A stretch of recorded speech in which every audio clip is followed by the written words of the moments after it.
Now, take a look at this sweatshirt. It's a pretty good looking sweatshirt, right?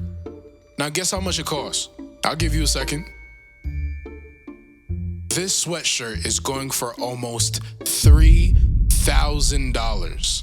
Are you paying for something like this? Now, for the people that are already somewhat into clothing, y'all already know the popular reseller websites like Grail, GOAT, StockX, Depop, all that. To be honest, a lot of these clothes go up because of resellers. Everyone knows about the reseller market. It's like one of the biggest ways to make extra money or even be a career at this point. Say you drop a fire ass shirt, you sell it for $60. Someone buys that shirt. You go on Grail. Someone is reselling this shirt for $300.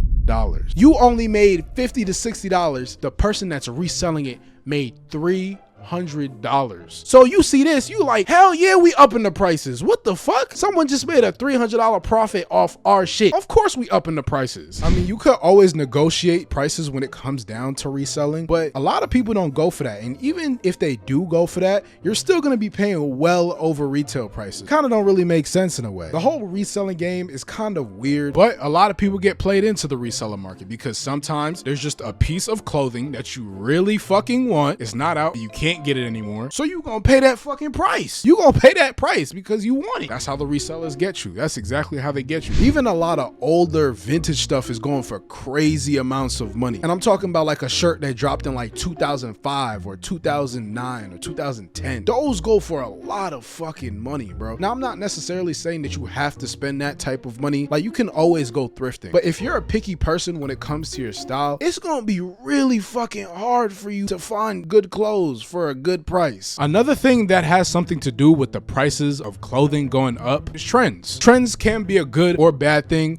but when it comes to like the prices of clothing, kind of a bad thing in my opinion. Let me give you a good example. A pair of all white low top Air Force Ones. I don't know if y'all remember, but Forces were around like $80, $90. You could always go into any sneaker store and go and pick them up. A pair of low top Air Force Ones are $115. Now, I'm not saying that's a crazy jump in price from $80 to $90 to $115, but that shit is kind of crazy. Even now, it's kind of difficult to walk into a sneaker store and find a pair of all white low top Air Force Ones. Like, you can't do that no more. Like, some stores you can, it's kind of rare, and it's kind of rare if they have your size too. If you're like right in the middle, and I'm talking about in the middle as in like, let's just say 9 through 12, they're probably not gonna have your size. I would say another good example is Tim's. I don't think the prices of Tim's have gone up. As far as like the trend factor of everybody wanting a pair of Tim's have been a staple here in New York for as long as I can fucking remember, bro. When I was a baby, I had a pair of fucking Tim's, bro. It's like if you were born in New York, you got a complimentary pair of Tim's when you were fucking born. Tim's have always been a thing here. They've always been popular in New York, but now they're a trend. So now everybody wants a pair of Tim's, and you can have Yachty to thank for that. Like I said, I'm not saying that there's anything wrong with it, but don't act like you been wearing Tim's when you wasn't wearing Tim's. Bro, I remember other states used to clown on niggas in New York for wearing Tim's. Now every Instagram picture you see, a nigga got a pair of Tim's on. Like, that's weird. And shit is out of stock majority of the time. So what does that result in? We gotta get more product, we gotta hire more niggas, and we gotta up the price of the shoe. You see how trends can kind of fuck up things in a way? Another problem I have is these TikTok and Instagram brands thinking that they can charge as much as they do for some basic ass Y2K ass design. Why are you charging niggas over $80 to $100 for a hoodie that looks like this? That like 10,000 other brands have done, bro. Switch it up. Now, I'm not saying that it's all of them. There's some good Instagram and TikTok brands out there, bro. Don't get it fucked up. There definitely are some smaller brands out there that really should be charging as much as they charge because they have good clothes. Everybody nowadays thinks that they can start making clothes and become the next fucking Virgil by just charging outrageous ass prices. That's not how that works, bro. Like, you have to put some sort of thought into your brand for niggas to want to spend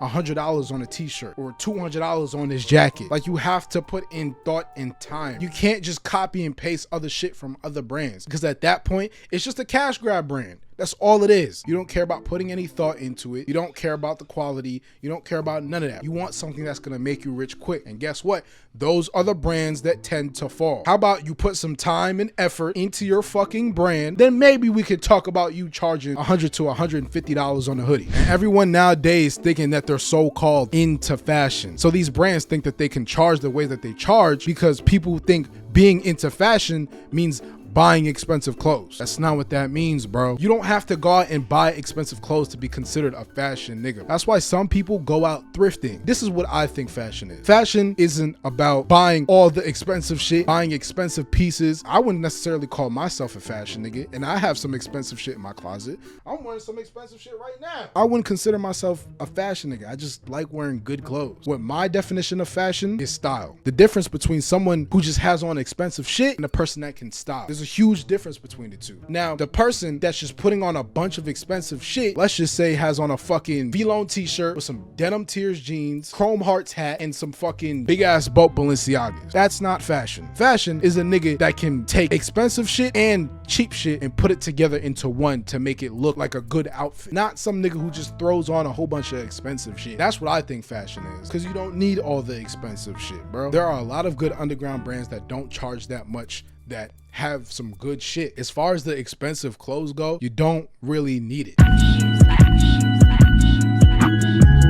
Fuck the other side, nigga. Turn, nigga. Hold up. Snakehead coming. I mean, I'm bumming. He got 50 rounds. No, he got 100.